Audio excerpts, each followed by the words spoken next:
मैं शेख मुजाहिद हुसैनाबादी RBC channel के माध्यम से इस वक्त आपको बता दूं कि चुनावी संग्राम पूरी तरह से हुसैनाबाद हरियरगंज में चल रहा है। और वो आपको बता दूं कि 20 कैंडिडेट इस वक्त इस चुनाव में मैदान में हैं और 20 कैंडिडेट में सबसे जो प्रचलित लोगों में हैं वो डॉक्टर कर्नल संजय सिंह हैं, विनोद कुमार सिंह है और बीजेपी से कमलेश कुमार सिंह हैं और वहीं आरजेडी के विधायक संजय यादव के साथ साथ कह लें कि बीएसपी से इस बार जो है टिकट मिल गई है शिवपूजन मेहता को। आरजेडी के विधायक संजय यादव और उसके बाद बीएसपी के विधायक पूर्व विधायक कह लें शिवपूजन मेहता, ये दोनों अपने अपने कार्य को दिखा चुके हैं और कह लें कमलेश कुमार सिंह भी अपने विकास पुरुष का खिताब पा करके विकास को भी दिखा चुके हैं। यानी वर्तमान में वो तो विधायक है ही थे, लेकिन जो अभी पुरानी बातें हुई हैं वो संजय यादव और बीएसपी के लीडर शिवपूजन मेहता की है। लेकिन सबसे बड़ी बात ये देखने को मिल रही है कि इन चारों में कोई ऐसा इस बार आया है, कह लें कि बीएसपी के लीडर शेर अली इस बार गायब हैं, पीछे छोड़ दिया है शिवपूजन मेहता ने।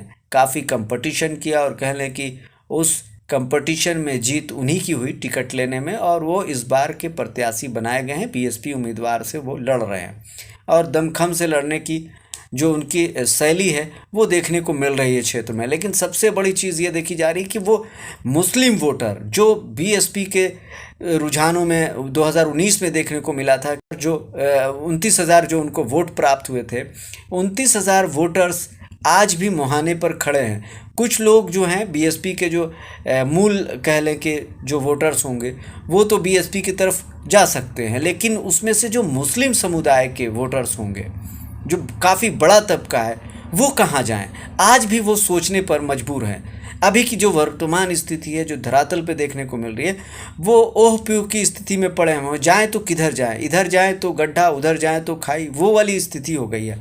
अगर हम जाते हैं संजय यादव की तरफ जाते हैं तो ऐसा लगता है कि 2019 में हमने तो बड़ी भूल कर दी शेर अली को देकर के, क्योंकि शेर अली तो इस बार मैदान ही में नहीं है। शेर अली मैदान में नहीं है तो किस मुँह से हम वहाँ जाएँ, वो तो हमको बुला नहीं रहे हैं। कोई बात नहीं है, ठीक है जी। अब शिवपूजन मेहता 14 साल यानी कह लें कि 10 साल के बाद वनवास काट करके आए हुए हैं। इनकी कार्यशैली सबको जग जाहिर है, इनका कितना काम हुआ है क्षेत्र में, ये भी अपने विकास की गंगा कितनी बहाए हैं वो भी लोग जानते हैं किस तरह के विधायक हैं। वहीं आप कमलेश कुमार सिंह की बात करेंगे, विकास पुरुष का खिताब लेकर के जो घूम रहे हैं, उनकी शैली अभी देखने को नामांकन में जो मिली वो हेमंत विश्व शर्मा जो है आकर के बहुत से मुस्लिम वोटरों को बितका दिया। तो ये सारी जो समीकरण है, कह लें कि इन समीकरणों के बीच जो अब वर्तमान स्थिति जो देखने को मिल रही है कि इस बार मुस्लिम समुदाय से कोई ऐसा प्रत्याशी नहीं है जो मुस्लिम कैंडिडेट के रूप में भारी भरकम के रूप में लड़ सके। एक कैंडिडेट है बाबर अंसारी, लेकिन बाबर अंसारी इस बार चुनाव में कितना अपने को दमखम से पेश करेंगे, क्योंकि चुनाव इतना सस्ता होता नहीं है, विधानसभा का चुनाव है।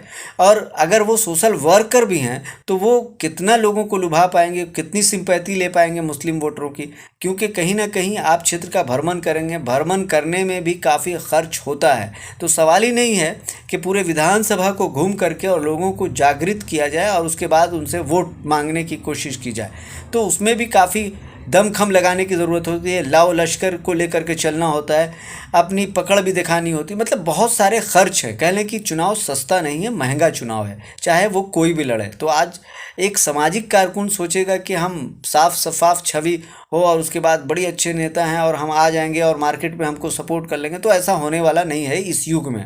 अब जो युग है वो बाजारीकरण का युग हो गया है। सीधा सीधी आपको बहुत बड़ा इन्वेस्ट करने के बाद ही आप मार्केट में आएंगे, यानी चुनाव के मैदान में आएंगे और चुनाव फेस करेंगे। जीत हार की तो बात अलग की होती है, लेकिन सबसे बड़ी चीज़ जो देखने को मिल रही है वो इस वक्त जो देखने को मैं महसूस कर रहा हूँ, जो धरातल पे घूम रहा हूँ, तो देख रहा हूँ कि बीएसपी का जो बड़ा तबका था मुस्लिम वोटर, वो आज असमंजस में है, हम जाएँ तो किधर जाएँ।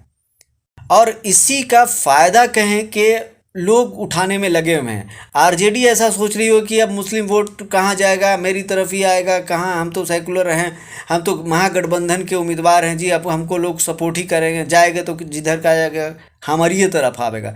लेकिन अब ऐसा होने वाला नहीं लग रहा है, क्योंकि जो समीकरण दिख रहा है, जो प्रतिनिधि और जो यहाँ पे दो प्रतिनिधि हैं, मान लीजिए संजय कर्नल सिंह, बीजेपी से उम्मीदवार विनोद कुमार सिंह, कहीं ना कहीं इनकी एक बीजेपी की जो छवि थी उससे हट करके ये अब देखे जा रहे हैं कि मुस्लिम वोटरों के लुभाने की कोशिश कर रहे हैं, उनके दरवाजे तक जा रहे हैं, उनके विश्वास को जीतने की कोशिश कर रहे हैं। अब देखेंगे कि आखिर इनमें इतना परिवर्तन क्यों आया। तो परिवर्तन की एक शैली है कि निर्दलीय हैं, दूसरी चीज़ कि विश्वास जताने की कोशिश कर रहे हैं कि हम एक माहौल बनाएं और उसके माहौल का फ़ायदा उठाएं, कहीं ना कहीं उसका प्लस पॉइंट हमको फ़ायदा मिलेगा। कुछ भी तो आएगा, आएगा है ना, जाएगा क्या, कुछ नहीं। क्योंकि उस वक्त तक तो, जिस वक्त शेर अली थे मैदान में, उस वक्त तो वो उम्मीद नहीं करते थे।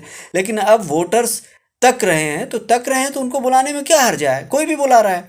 जैसे संजय कर्नल बुलाने के लिए आज तैयार हैं, जैसे मान लीजिए विनोद कुमार सिंह बुलाने के लिए तैयार, शिवपूजन मेहता तो ऑलरेडी एक बार विधायक बन ही चुके हैं। सारे सर्वदलीय कह लें कि लोगों का सहयोग मिला और रिकॉर्ड हासिल किया और रिकॉर्ड बना करके एक इतिहास बना दिया। लेकिन क्या इस बार का जो समीकरण है वो इस तरह का जो समीकरण है वो एक अलग ही टाइप का है। यानी कहीं ना कहीं वोटर्स जो है आज दुविधा में है, मुस्लिम वोटर्स, और वो सोच रहा है, अभी निर्णय ले नहीं पा रहा है, खड़ा होकर एक साहिल के किनारे पर कह लें करके खड़ा है और सोच रहा है कि किधर जाए, इधर जाए तो गड्ढा, उधर जाए तो खाई। मतलब वो आज स्थिति अजीब सी हो गई है। नया विकल्प उनको नज़र नहीं आ रहा है, कोई ऐसा चेहरा नज़र नहीं आ रहा है जिसको सिलेक्ट कर सके। वो एक दिख रहा है निर्दलीय उम्मीदवार में, साफ शफाफ छवि अगर दिख रही है किसी की, बहुत ज़्यादा सेकुलर दिख रहे हैं, तो वो काफ़ी प्रचलित जो दिख रहे हैं वो संजय कर्नल सिंह हैं, जो काफ़ी दिनों से क्षेत्र में भ्रमण कर रहे हैं, दलितों के बीच भी हैं, मुसलमानों के बीच भी हैं, युवाओं के बीच भी हैं, पीड़ितों के साथ भी हैं। मतलब कहीं ना कहीं उनकी उपस्थिति बराबर देखने को मिली। लेकिन उनके साथ एक टैग जुड़ा हुआ था कि बीजेपी से उस वक्त वर्क कर रहे थे। लेकिन कर्नल ब्रिगेड कह लें कि एक किसान की संस्था भी बनाई और उन्होंने किसानों को भी लुभाने की ज़रूरत महसूस की और उनकी समस्याओं को उठाया, बिजली का मुद्दा उठाया, मतलब हर तरह की चीज़ें करते हुए नज़र आए। तो उन पर नज़र तो जा रही है, लेकिन वो उस तरफ कितना मूव कर पा रहे हैं, आने वाले दिनों में कितना उस तरफ उनका सहयोग दे पाएंगे, क्या उधर कहीं उस तरफ की भी रुख तो नहीं बहुत ज़्यादा हो जाएगा। तो ये एक विकल्प को अभी समझ नहीं पा रहे हैं कि हमको सेलेक्ट क्या करना है। ये चार चीज़ें हैं, चार चीज़ों में हमको किसको लेना है, ये बड़ा असमंजस की स्थिति बनी हुई है अभी जो वर्तमान स्थिति चल रही। तो अभी समीकरण जो है अजीब सा माहौल दिख रहा है बार। तो बने रहिए आरबीसी चैनल पर बेहतर खबरों के लिए और आप अपनी प्रतिक्रिया दें कि आपको क्या लगता है अभी जो समीकरण है उस हिसाब से कौन आगे निकल रहा है, किसकी ज़्यादा मजबूती दिख रही है।